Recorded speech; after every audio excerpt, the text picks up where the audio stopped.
Cuba, an island unlike any other, a land shaped by struggle, revolution, and resilience. A place where history lives in its music, its streets, and its people. But how did Cuba become what it is today? How did this island in the Caribbean witness centuries of change, conflict, and transformation? Today we are diving deep into the rich history of Cuba, exploring its past from the very beginning to the modern era. Long before European explorers set foot on Cuban soil, the island was home to the Indigenous Taíno and Siboney people. They lived in harmony with nature, fishing in the crystal-clear waters, crafting pottery, and farming cassava and maize. They had their own languages, their own traditions, and their own way of life. But all of that was about to change. In 1492, Christopher Columbus arrived, claiming Cuba for Spain. It was the beginning of colonization, an era that would reshape the island forever. Disease, forced labor, and war wiped out most of the indigenous population. In their place, the Spanish brought enslaved Africans, creating a new society built on sugar plantations and slave labor. For nearly 400 years, Cuba remained under Spanish rule. But the desire for freedom could not be silenced. Rebellions broke out. The 19th century was a time of turmoil, as Cuban patriots like José Martí fought for independence. The 10 Years' War, the Little War, the Cuban War of Independence, the battle for freedom raged on. And then, in 1898, the Spanish-American War changed everything. Spain was defeated. Cuba was declared independent, but was it really free? The United States took control, influencing Cuba's politics, economy, and society. American businesses dominated the island. Wealthy elites enjoyed luxurious lifestyles in Havana's casinos, nightclubs, and hotels, while ordinary Cubans struggled. Corruption, inequality, and political instability became the norm.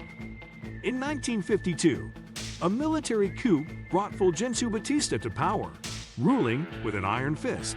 But change was coming. A group of revolutionaries, led by Fidel Castro, Che Guevara, and Camilo Cienfuegos had a vision of a Cuba free from foreign influence, free from corruption, free from oppression. The Cuban Revolution of 1959 turned that vision into reality. Batista was overthrown, and Cuba declared itself a socialist state. The government took control of industries, redistributed land, and focused on healthcare and education. But with socialism came conflict. Relations with the U.S. soured, leading to the Bay of Pigs invasion in 1961, a failed attempt by the U.S. to overthrow Castro. Then the world held its breath during the Cuban Missile Crisis, one of the most dangerous moments of the Cold War. The U.S. embargo tightened, and Cuba became isolated. But the country stood firm, aligning itself with the Soviet Union. For decades, Cuba remained a symbol of defiance against Western power. But in 1991, the Soviet Union collapsed, sending Cuba into an economic crisis known as the Special Period. Food shortages, power outages, and extreme poverty hit the nation hard. The people endured immense hardships, yet they adapted, finding creative ways to survive. Tourism grew, small businesses emerged, and despite difficulties, Cuba refused to fall. In the 21st century, Cuba has seen slow but steady change. The Castro era has ended, and new leadership is shaping the island's future. Economic challenges remain, political shifts continue, and the world watches as Cuba stands at a crossroads. Will it embrace reforms? Will it hold on to its revolutionary ideals? Only time will tell. Cuba's history is a story of struggle, survival, and strength. A story of resistance against colonization, dictatorship, and foreign intervention. A story of a people who refused to be broken. And now, as we explore this incredible journey, we invite you to join us. So if you loved history, if you love stories of resilience, if you love learning about the past to understand the future, this video is for you. Stay with us until the end as we uncover the fascinating history of Cuba. Do not forget to hit that like button, subscribe to the channel, and drop a comment below. What part of Cuban history do you find most interesting? Let us know. Now, let us begin our journey through time. Chapter 1. The Indigenous Roots of Cuba. Long before Columbus set foot on Cuban soil, The island was home to the Taíno and Siboney people. They lived in small villages, surrounded by lush forests, rivers, and fertile lands. These indigenous groups were skilled farmers, fishermen, and craftsmen who created pottery, tools, and intricate woven baskets. The Taíno were the dominant group, known for their organized society and advanced agricultural techniques. They cultivated crops like cassava, maize, sweet potatoes, and pineapples. Fishing and hunting were also important, as they used canoes to navigate the island's waterways, catching fish and hunting small animals. Their connection to nature shaped their way of life, with a deep respect for the land and its resources. Religion played a central role in Taíno society, with spiritual beliefs guiding their daily lives. They worshiped multiple gods or zimi, who controlled different aspects of nature, such as the sun, rain, and crops. Rituals, dances, and ceremonies were performed to honor these spirits, ensuring good harvests and protection from natural disasters. The Behiks, or spiritual leaders, held great influence, acting as healers, advisors, and intermediaries between the people and their gods. The Taíno believed in an afterlife, where souls traveled to a spiritual realm after death. Their myths and legends were passed down through generations, shaping the cultural identity of their people. The Siboney, another indigenous group, lived mostly in western Cuba and were less advanced than the Taíno. They relied more on fishing, hunting, and gathering, using stone tools for survival. Unlike the Taíno, who built structured villages, the Siboney lived in caves and temporary shelters. Though they had less influence on Cuban culture, their presence on the island was significant, as they coexisted with the Taíno for centuries. The two groups occasionally traded and shared resources, but conflicts also arose as they competed for land and food. Despite their differences, both groups contributed to the island's rich indigenous heritage. The Taíno society was organized into cacicazgos or chiefdoms, ruled by a cacique, chief. The caciques were responsible for governing their people, distributing land, and making important decisions. They wore elaborate gold ornaments and feathered headdresses to symbolize their power. Each village had a beatty, a central plaza where ceremonies, games, and community gatherings took place. One of their most famous games was beatty, similar to modern-day soccer, where players used a rubber ball and tried to keep it in play without using their hands. This game was more than just entertainment. It held religious and political significance, often played to resolve disputes or honor the gods. Art and craftsmanship flourished in Taíno culture, with pottery, jewelry, and wooden carvings showcasing their creativity. They created duvos, ceremonial wooden stools used by their chiefs, often decorated with intricate carvings of animals and spirits. The Taíno also crafted koes, wooden digging tools used for farming, allowing them to cultivate large areas of land. Their pottery was simple but functional, used for cooking, storage, and religious offerings. Music and dance were also essential parts of their culture, with drums, maracas, and flutes used in celebrations and rituals. Through their art and traditions, they expressed their beliefs, emotions, and connection to the natural world. Trade and communication played a crucial role in Taíno life, with extensive networks linking different villages and islands. They traded food, tools, and handmade goods with neighboring communities in the Caribbean. Large canoes, carved from tree trunks, allowed them to travel between islands, connecting them to other indigenous groups in present-day Haiti, the Dominican Republic, and Puerto Rico. These interactions strengthened their economy and cultural ties, spreading new ideas and technologies. Despite their peaceful nature, they were also prepared for conflicts, using bows, arrows, and clubs to defend their villages from rival groups. In 1492, everything changed. When Christopher Columbus arrived on the island, he described the Taíno as kind, generous, and welcoming. But their hospitality was met with conquest and destruction. The Spanish, seeking gold and wealth, quickly claimed the land, forcing the indigenous people into slavery. The encomienda system was introduced, requiring the Taíno to work under brutal conditions in mines and plantations. Many died from exhaustion, starvation, and mistreatment. Others resisted, fighting against their oppressors in uprisings led by brave leaders like Hatchui, who became a symbol of indigenous resistance. Despite his efforts, he was captured and burned at the stake, refusing to accept Spanish rule.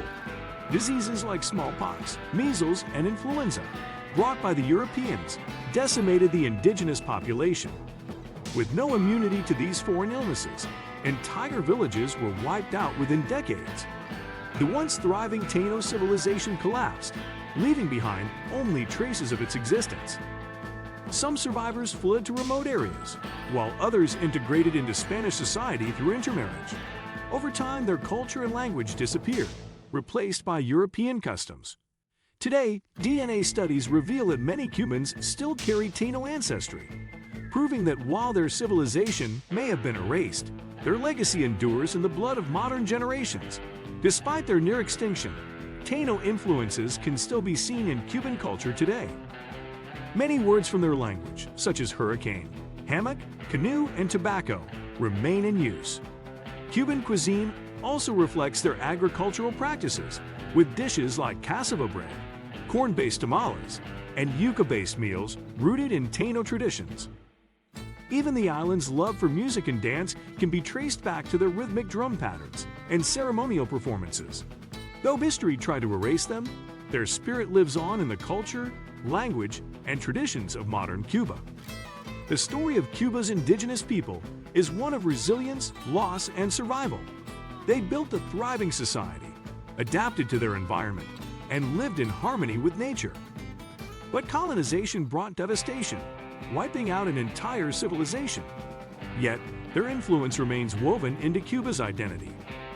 As we move forward in our journey through Cuban history, let us remember the Taíno and Siboney, not just as lost tribes of the past, but as the true first inhabitants of this beautiful island. Their story is not just a chapter in history, it is a legacy that still shapes Cuba today. The Taíno people also had a strong connection to astronomy, using the stars and moon to guide their agricultural cycles. They observed celestial movements to determine the best times for planting and harvesting crops. The moon, in particular, played a significant role in their calendar system, influencing ceremonies and rituals. They believed that celestial bodies were linked to their deities, shaping their spiritual worldview. The night sky was more than just a source of wonder. It was a map of time, a guide for survival, and a reminder of their connection to the universe. This deep knowledge of nature and astronomy was passed down through generations, preserving their traditions even as their civilization faded. The Taíno also valued storytelling, passing down their history and wisdom through oral traditions. Elders shared myths, legends, and ancestral knowledge with younger generations, ensuring that their culture remained alive. These stories explained natural phenomena, taught moral lessons, and reinforced social values. One of their most famous legends was about Demonin Caracaracal, a mythical hero who played a role in the creation of the world. Their tales were not just entertainment, they were a means of preserving identity, strengthening community bonds, and maintaining a connection to their roots. Even today, echoes of their stories can be found in Cuban folklore, proving that their voices were never truly silenced.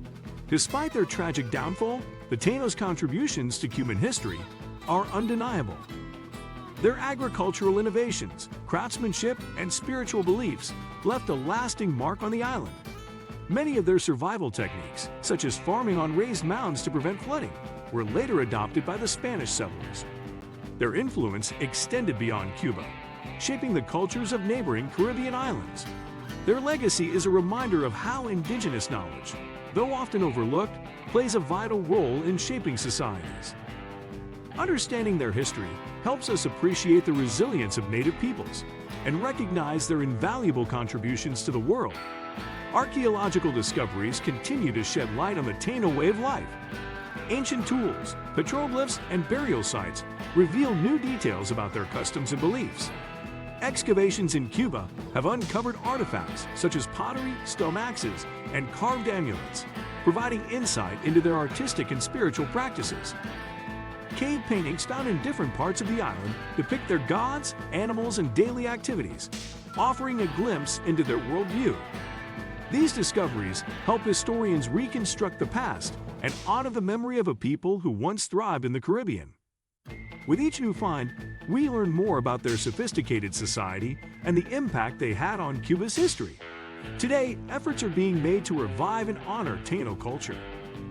Indigenous heritage festivals, historical research, and cultural preservation projects aim to educate people about their contributions. Artists, writers, and historians work to keep their traditions alive, ensuring that their story is not forgotten. Some Cubans still practice ancient rituals, cook traditional Taíno dishes, and embrace their indigenous ancestry.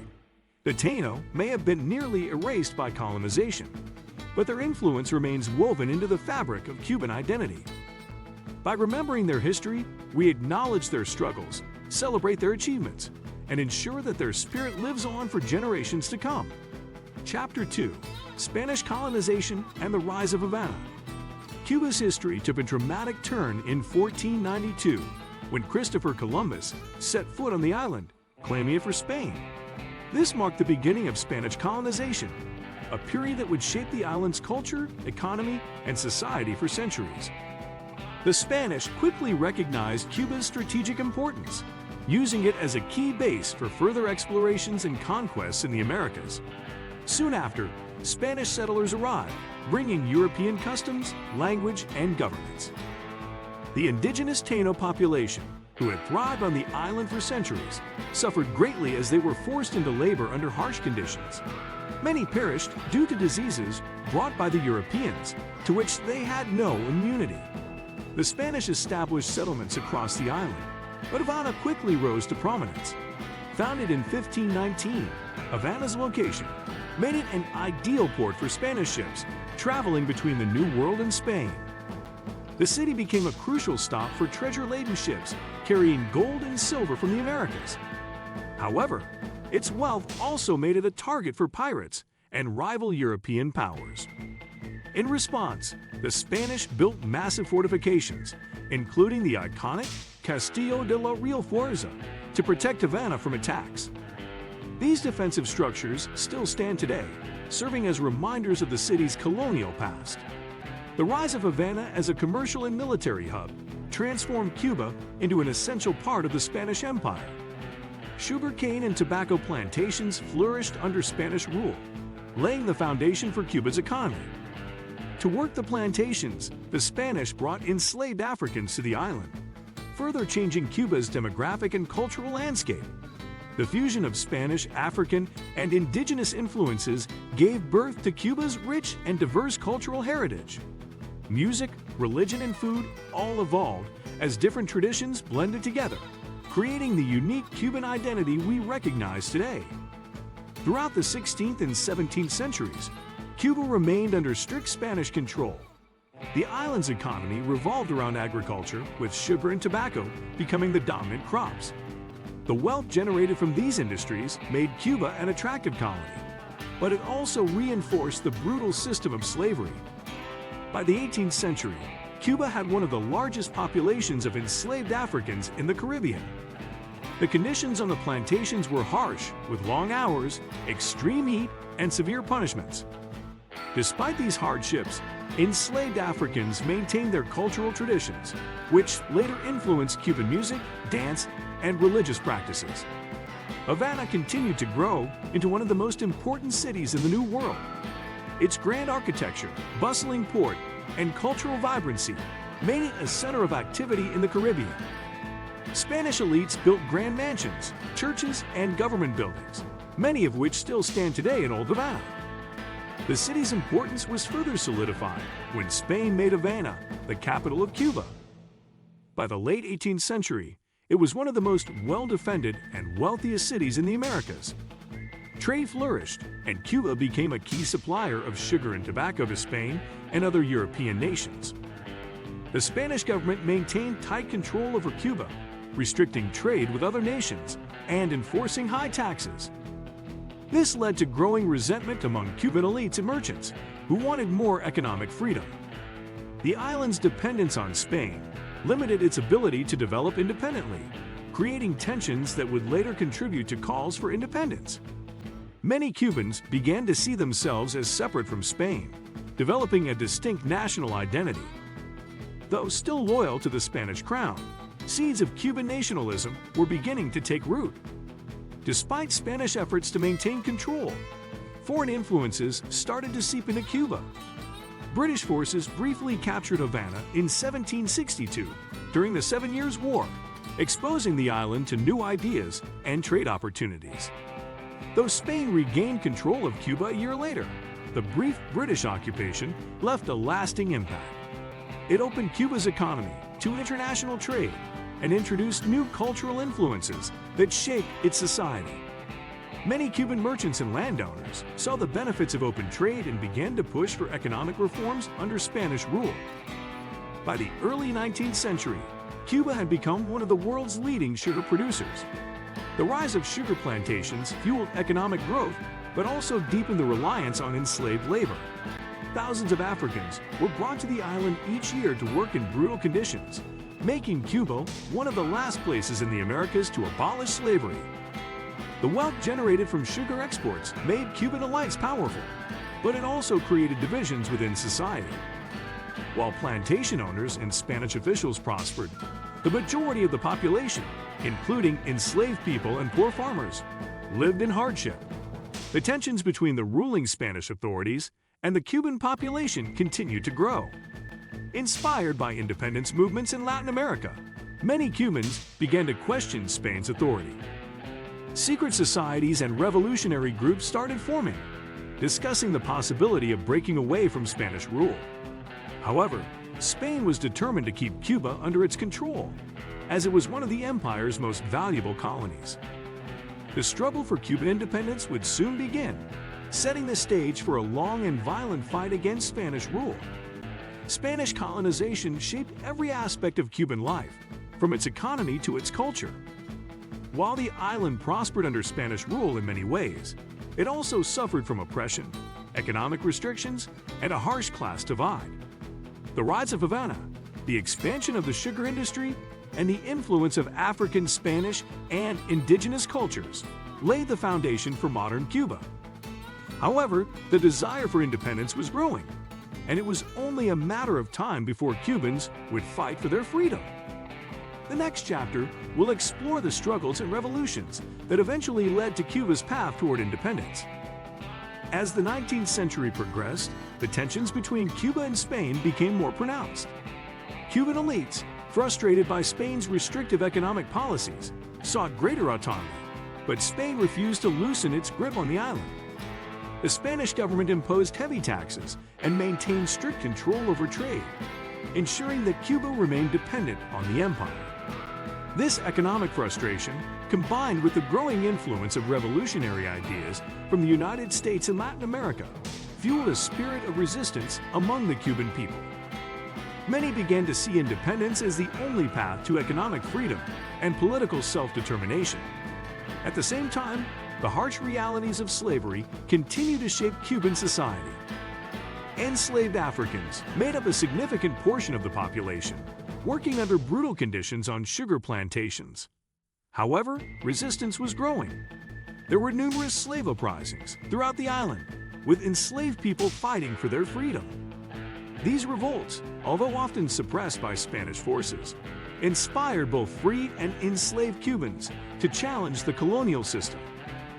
The fight for abolition and independence became increasingly intertwined, as many revolutionaries recognized that true freedom for Cuba also meant the end of slavery. Cuban intellectuals and writers played a key role in spreading revolutionary ideas.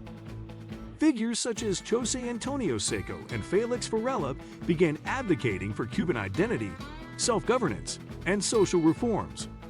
Newspapers, pamphlets, and underground publications spread nationalist sentiments, calling for an end to Spanish rule.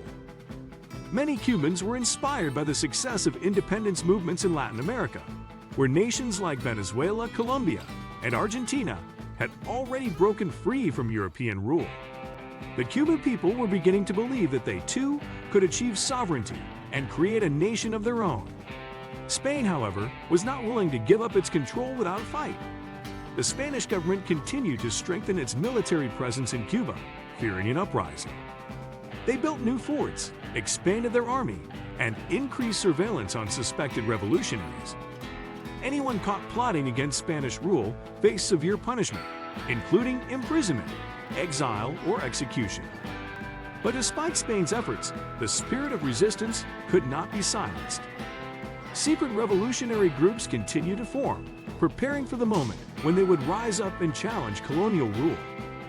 By the mid-1800s, Cuba was on the brink of revolution. The desire for independence had spread across all levels of society, from wealthy landowners who wanted economic freedom to former slaves who sought true liberation. The combination of economic oppression, social inequality, and nationalist sentiment created the perfect storm for rebellion. The seeds of revolution had been planted, and soon Cuba would enter a new chapter in its history, one that would be defined by war, sacrifice, and the long struggle for independence from Spanish rule. Chapter 3: The 10 Years' War, Cuba's first fight for independence.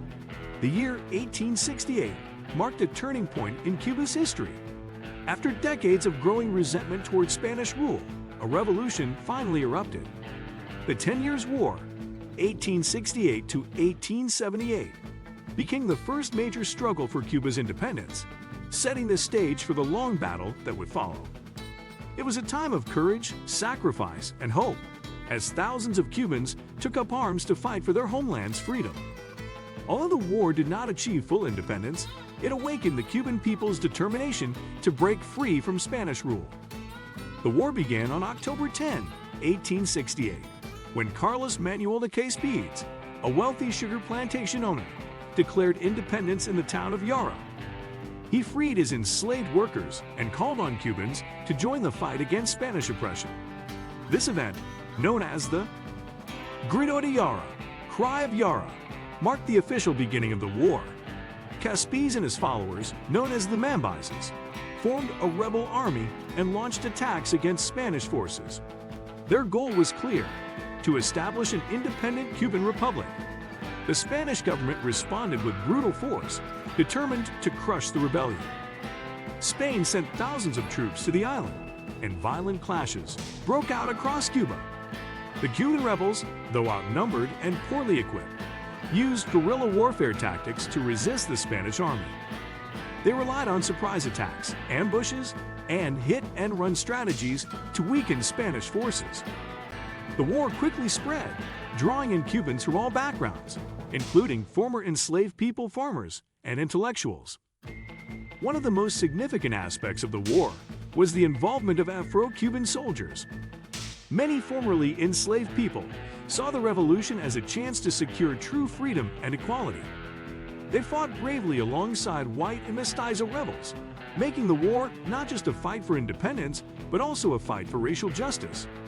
However, racial divisions remain, and not all Cuban leaders fully embraced the idea of racial equality. Still, the war brought people together in a shared vision of liberation. Despite their courage, the Cuban rebels faced enormous challenges. They lacked sufficient weapons, food, and medical supplies.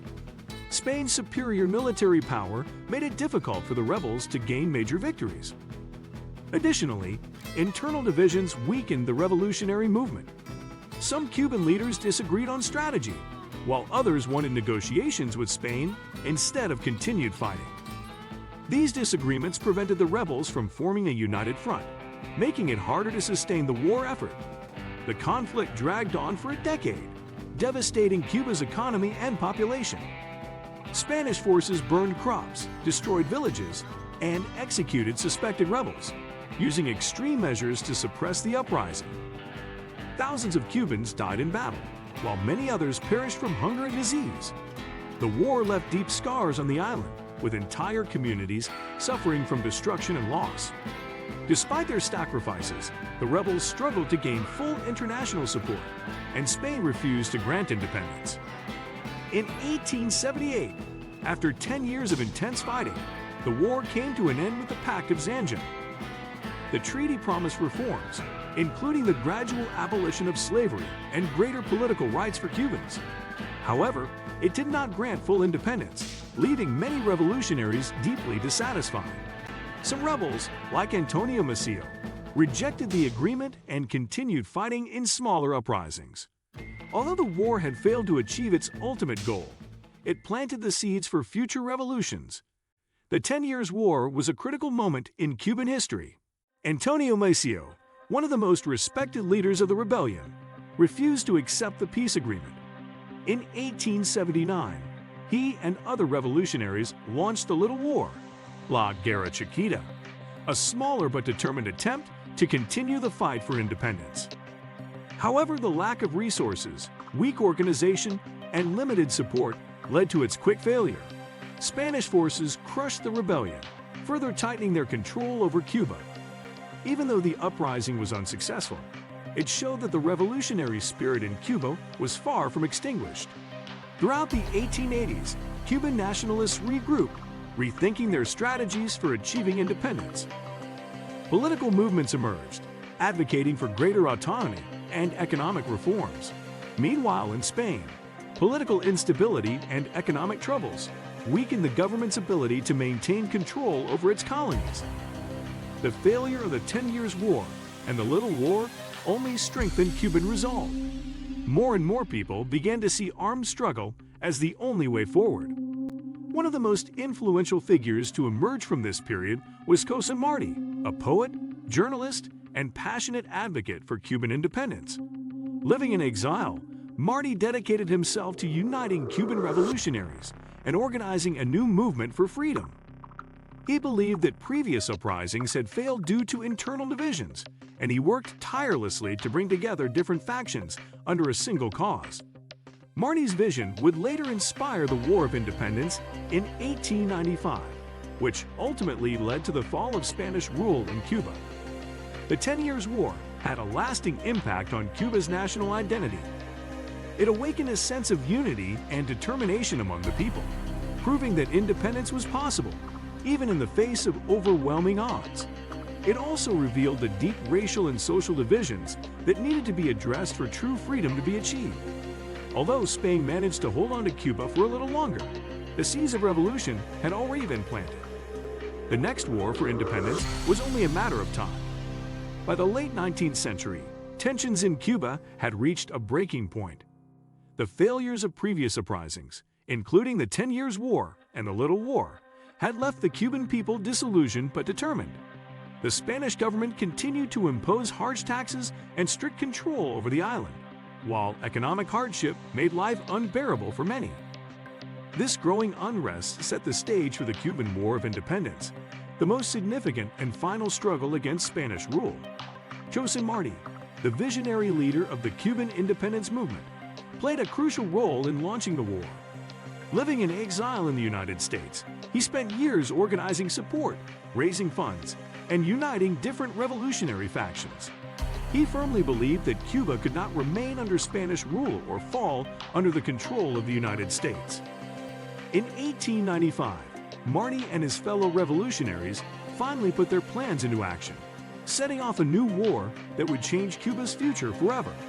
On February 24, 1895, the war officially began with coordinated uprisings in different parts of Cuba. This day, known as El Grito de Bear, marked the start of an all-out conflict between Cuban rebels and Spanish forces. Unlike previous uprisings, this war was better planned and had stronger leadership.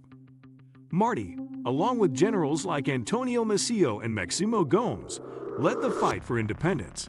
The rebels used guerrilla warfare tactics, launching surprise attacks and avoiding large-scale battles where they would be outgunned. Tragically, Martí did not live to see Cuba's victory. Just a few months into the war, on May 19, 1895, he was killed in battle at Dos Rios. His death was a huge blow to the movement, but his vision of an independent Cuba continued to inspire the fighters. Antonio Maceo and Maximo Gómez carried on the struggle, leading their troops through brutal battles and harsh conditions. Despite limited resources, the Cuban forces managed to keep the Spanish army constantly on the defensive. Spain, desperate to maintain control, responded with extreme measures. General Valeriano Weyler, known for his ruthless tactics, implemented a policy called reconcentration. He forced rural Cuban civilians into concentration camps to prevent them from supporting the rebels. These camps were overcrowded and unsanitary, leading to widespread disease and starvation. tens of thousands of innocent people died, further fueling hatred towards Spanish rule and strengthening the Cuban resistance. Meanwhile, the conflict caught the attention of the United States. American newspapers, using sensationalist reporting known as yellow journalism, exaggerated Spanish atrocities to gain public sympathy for the Cuban cause. Stories of suffering in the reconcentration camps and brutal Spanish tactics spread across the U.S., increasing pressure on the government to intervene. Business interests also played a role, as American companies had significant investments in Cuba and feared the impact of prolonged war. The situation escalated when the U.S. battleship U.S. Maine mysteriously exploded in Havana Harbor on February 15, 1898. The cause of the explosion remains debated, but at the time, American newspapers blamed Spain, fueling public outrage. The slogan, "Remember the Maine, to hell with Spain," became a rallying cry, pushing the U.S. closer to war. In April 1898, the United States officially declared war on Spain, beginning the Spanish-American War. With U.S. military involvement, the balance of power shifted dramatically. The Spanish army, already struggling against Cuban guerrilla forces, now faced a well-equipped American military. In a series of battles, including the famous Battle of San Juan Hill, Spanish forces were overwhelmed. By July 1898, Spain had lost control of Cuba. On August 12, Spain agreed to a ceasefire, effectively ending the war. The war formally concluded with the Treaty of Paris, signed on December 10, 1898. Spain agreed to surrender Cuba, along with Puerto Rico, Guam, and the Philippines, to the United States. However, Cuba's independence was not fully realized. Instead of granting complete freedom, the U.S. took temporary control of the island, raising concerns about Cuba's sovereignty. The Cuban people had won their war against Spain, but a new struggle for true independence was about to begin. The Cuban War of Independence was one of the most defining moments in Cuba's history. It ended Spanish colonial rule after over 400 years, but it also marked the beginning of U.S. involvement in Cuban affairs. The sacrifices made by Cuban revolutionaries paved the way for the nation's future, but many challenges remain. The next chapter of Cuba's history would focus on its struggle to establish itself as a truly independent nation, free from foreign control. Chapter 5: U.S. Occupation and the Struggle for True Independence, 1898 to 1902. With the end of the Cuban War of Independence and the signing of the Treaty of Paris in 1898, Spain's control over Cuba officially ended. However, the Cuban people did not immediately gain full independence. Instead, the United States took control of the island, arguing that Cuba was not yet ready for self-governance. While many Cubans celebrated the end of Spanish rule, they soon realized that their fight for sovereignty was far from over. The U.S. military occupied Cuba from 1898 to 1902, maintaining political and economic control over the island. American leaders claimed they were there to restore order, rebuild Cuba's infrastructure, and help establish a stable government. However, many Cubans saw this as another form of colonialism. The very thing they had fought against, foreign domination, was now being imposed by a different power. One of the most controversial decisions during this period was the Platt Amendment, passed in 1901. This amendment, added to Cuba's new constitution under U.S. pressure, gave the United States significant control over Cuban affairs. It allowed the U.S. to intervene in Cuba's politics whenever it deemed necessary, limited Cuba's ability to sign treaties with other countries, and granted the U.S. the right to maintain a military base at Guantanamo Bay. Many Cubans saw this as a betrayal of their hard-fought independence. Despite these challenges, Cuba began rebuilding itself. The U.S. helped modernize infrastructure by improving roads, schools, and public health systems. Yellow fever, which had long plagued the island, was nearly eradicated due to the efforts of American doctors like Walter Reed and Carlos Finlay, a Cuban scientist who discovered that mosquitoes spread the disease. However, economic policies favored American businesses, and Cuban industries remained under foreign influence. On May 20, 1902, Cuba officially became an independent republic, with Tomás Estrada Palma as its first president. Although the U.S. formally withdrew its military, it still maintained significant control over Cuba's economy and politics. Many Cuban nationalists, including veterans of the Independence War, felt that true freedom had not yet been achieved. They viewed the Platt Amendment as a tool that kept Cuba in a semi-colonial state. Over the next few years, tensions between Cuban leaders and the U.S. government grew. In 1906, political instability led to another U.S. intervention, and American forces occupied Cuba once again. This further fueled resentment among Cubans who wanted complete control over their own affairs. The cycle of foreign involvement and internal unrest continued, making it difficult for Cuba to establish a fully independent and stable government. Cuba's economy during this time was heavily dependent on sugar production, with most of its exports going to the United States, wealthy landowners. Both Cuban and American controlled vast sugar plantations, while many Cuban workers struggled with low wages and poor working conditions. This economic imbalance created deep divisions in Cuban society, with a small elite benefiting from U.S. ties while the majority of the population remained in poverty. Despite the obstacles, Cuban nationalism continued to grow. Writers, artists, and political leaders began promoting the idea of a Cuba free from foreign control. Schools taught about the heroism of José Martí, Antonio Maceo, and other independence fighters, keeping their legacy alive for future generations. The desire for true sovereignty remained strong, setting the stage for future political movements. By the early 20th century, Cuba was at a crossroads. While it had achieved legal independence, its economy and politics were still tied to the United States. Many Cubans questioned whether their struggle for freedom had truly been won. The next decades would see a series of political changes, uprisings, and economic shifts, all leading toward the next great chapter in Cuba's history. This would include the rise of revolutionaries who sought to reshape the nation's destiny once again. Chapter 6, Modern Cuba, Challenges and Transformations, 1990 present. As Cuba entered the 1990s, it faced one of the most difficult periods in its history.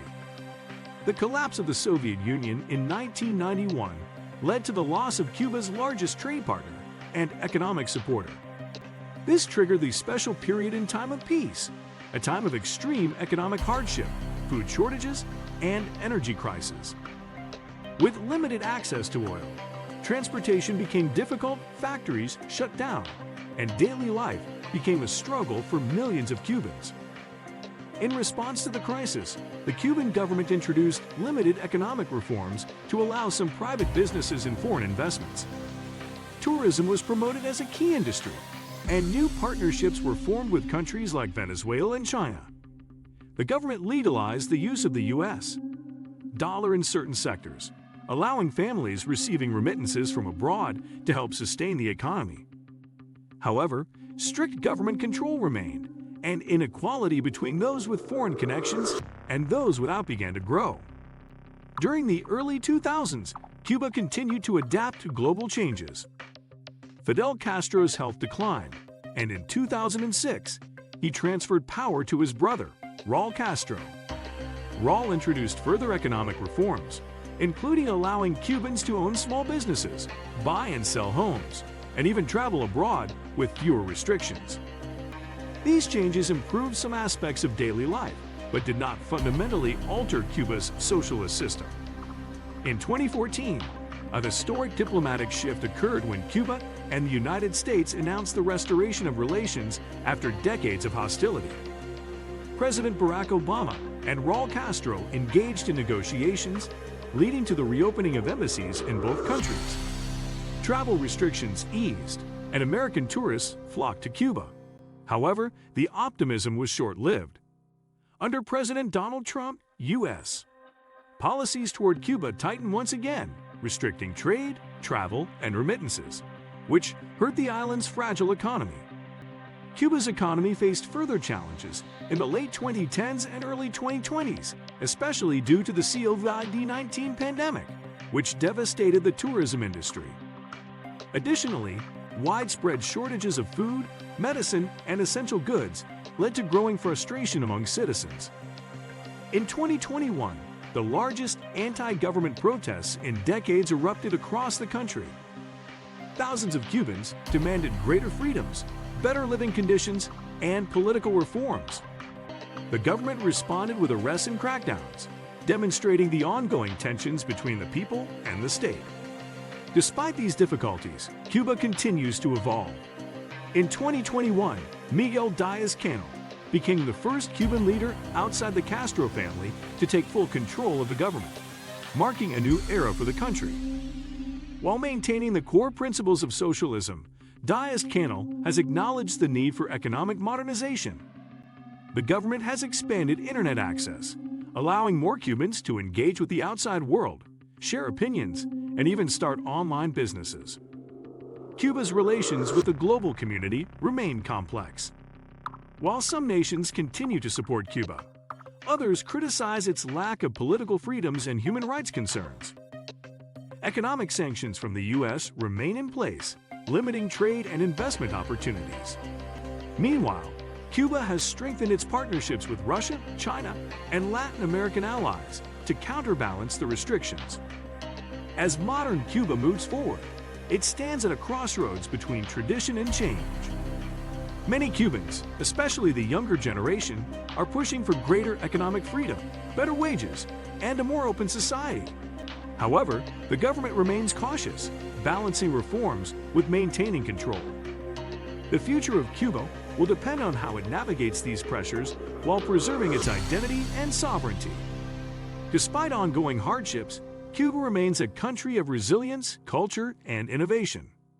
From its globally recognized medical professionals to its thriving music and art scenes, Cuba continues to make its mark on the world. The journey from colonial rule to the present day has been filled with struggles and triumphs, shaping a nation that remains deeply unique in its history, politics, and way of life. Cuba's modern era continues to be shaped by a complex interplay of economic challenges, political changes, and social transformations. While the government has introduced some economic reforms, the country still struggles with inflation, food shortages, and low wages. Many Cubans rely on remittances from relatives abroad to survive, as the state-controlled economy remains inefficient. The rise of small businesses and private enterprises has provided some relief, but government restrictions and bureaucratic hurdles often make it difficult for entrepreneurs to thrive. The Internet revolution has played a significant role in shaping modern Cuban society. Until the mid-2010s, Internet access in Cuba was extremely limited, with most people having to rely on expensive government-controlled Wi-Fi hotspots. However, with the introduction of mobile data services in 2018, more Cubans gained access to social media, news, and international perspectives. This has led to greater awareness of global events, increased digital activism, and a stronger push for economic and political reforms. Social media has also become a powerful tool for organizing protests and sharing information.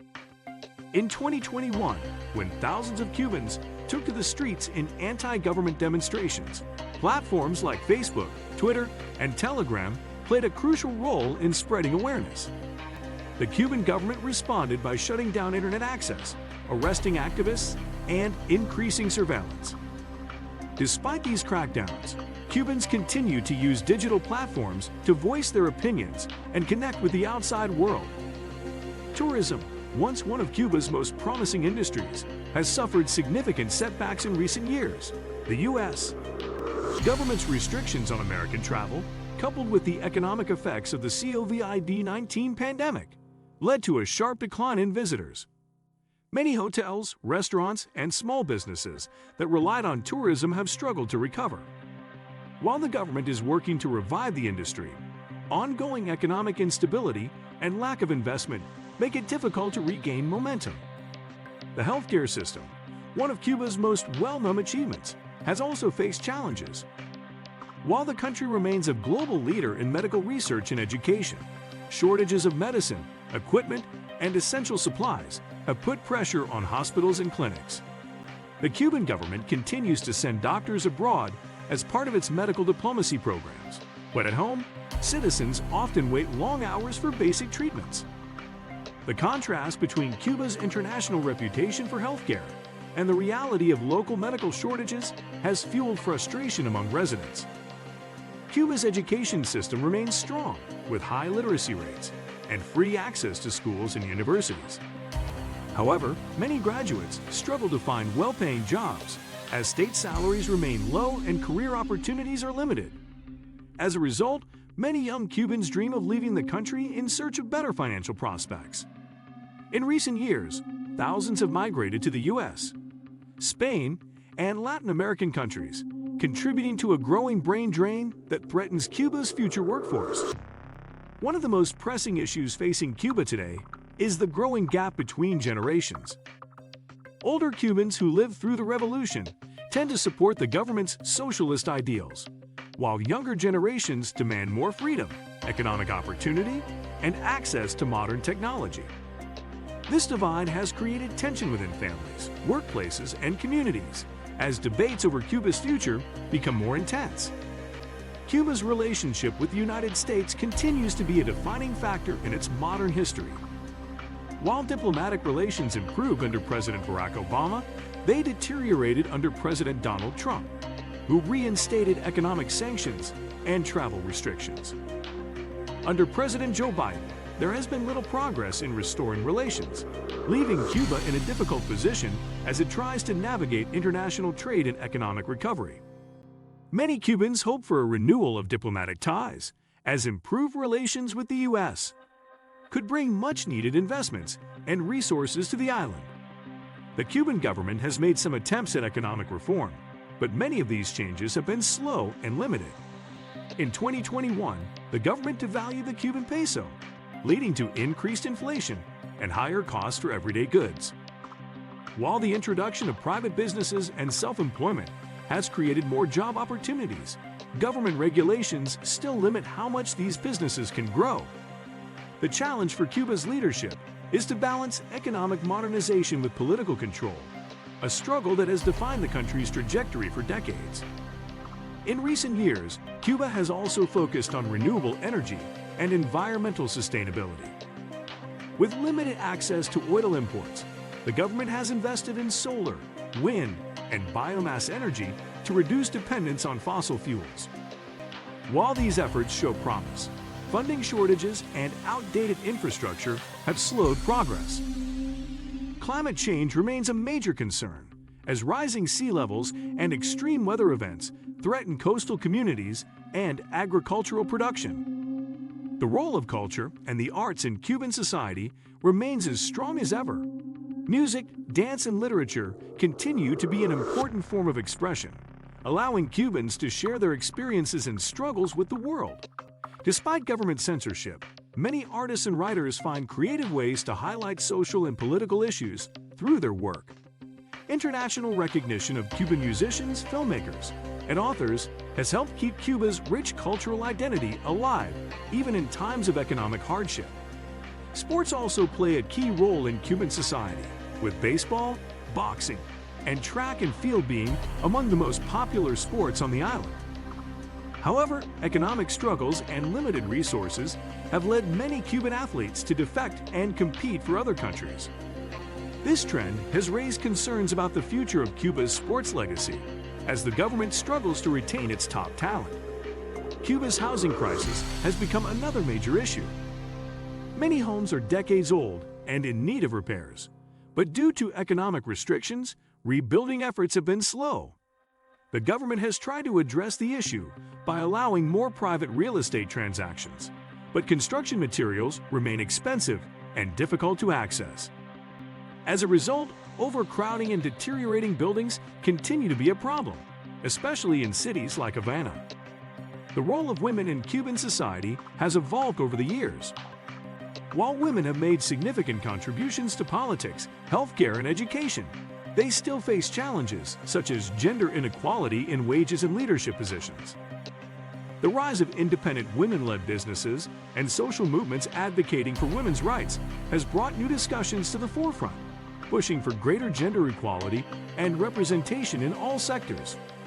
As Cuba moves forward, it faces both opportunities and uncertainties. The country's ability to adapt to economic pressures, political shifts, and global changes will determine its future. While many Cubans remain hopeful for progress, others fear that the government's reluctance to fully embrace reform will keep the country trapped in a cycle of economic hardship and limited freedoms. Whether Cuba will embrace a new era of openness and modernization or continue along its existing path remains a critical question that will shake the country for years to come. Cuba's story is one of struggle, resilience, and transformation. From its early indigenous roots to Spanish colonization, from revolutionary upheaval to modern challenges, this island has witnessed some of the most dramatic moments in history. Every chapter has shaped its identity, its people, and its future. Despite wars, economic hardships, and political conflicts, Cubans have always found a way to adapt, survive, and move forward. Their strength comes not only from history, but from their culture, traditions, and deep sense of unity. The spirit of Cuba is alive in its music, its art, its cities, and its people. Today, Cuba stands at a crossroads. It has the potential to evolve to grow and to embrace a new era of economic and social change. But challenges remain, from economic instability to political restrictions. The future will depend on how Cuba navigates these obstacles and embraces new opportunities. Will Cuba continue along the path of strict government control, or will it open its doors to more freedoms and innovations? Will the country revitalize its economy and tourism sector, or will it remain trapped in cycles of scarcity and struggle? These are the questions that will shape the next chapter of Cuban history. The story of Cuba is not just about the past, it is about what comes next. It is about the people who continue to fight for a better life. It is about the new generations who dream of a future filled with opportunity, prosperity, and progress. And it is about the world, watching to see how Cuba reinvents itself in the 21st century. As we look back at Cuba's journey, we can see the lessons it teaches us. It shows us that even in the face of adversity, people can endure. It proves that culture and identity cannot be erased. And it reminds us that change is always possible, no matter how difficult. Cuba's history is a testament to human resilience. It is a story of revolution and resistance, hope and hardship, triumph and tragedy. It is a reminder that history is never static. It is always moving, always evolving, and always shaping the future. Whether Cuba moves toward greater openness and reform, or remains on a more controlled path, one thing is certain: it will continue to be a place of deep cultural richness, proud heritage, and undeniable spirit. The Cuban people will keep pushing forward, just as they always have. We have only scratched the surface of Cuba's incredible story. Every street in Havana, every town in the countryside, every generation of Cubans holds a piece of this nation's history. The past may define Cuba, but the future belongs to those who dare to dream of something greater. There is so much more history to explore, and we are just getting started. From the stories of revolutionary heroes to the secrets of ancient civilizations, we will continue to bring you fascinating insights into the past and present. So, what do you think about Cuba's history? Do you believe the country is on the path to a better future, or are there still too many obstacles to overcome? Let us know your thoughts in the comments below. And remember, history is not just about the past. It is about understanding how we got here and where we are headed. Every nation has a story, and every story has lessons to teach. Cuba's history is no exception. If you found this video educational, inspiring, or eye-opening, share it with your friends and family. Help spread knowledge, awareness, and curiosity about the world around us. We appreciate every single one of you who takes the time to watch, comment, and support this channel. Your engagement motivates us to create even more content that explores the stories of nations, people, and ideas that have shaped the world. So make sure to stay connected, because we have so much more history to uncover. New videos are coming soon, and you will not want to miss them. If you enjoyed this deep dive into the history of Cuba, make sure to like this video. It helps more people discover important historical stories like this one. And if you want to see more content like this, do not forget to subscribe to the channel.